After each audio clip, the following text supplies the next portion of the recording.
So like Grain Train is one of the G's is AOKX. Yeah, that's right. And then well, AOKX I think is the Gainesville one, and then the Baldwin. And well, yeah, the Maysville one is all NS cars, and the Baldwin one is all.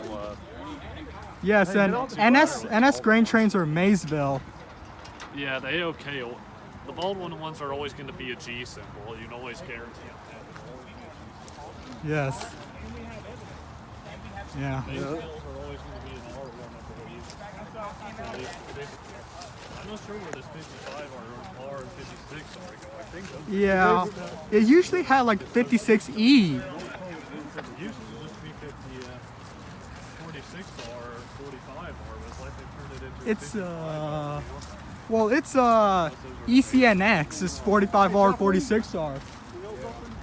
Yeah.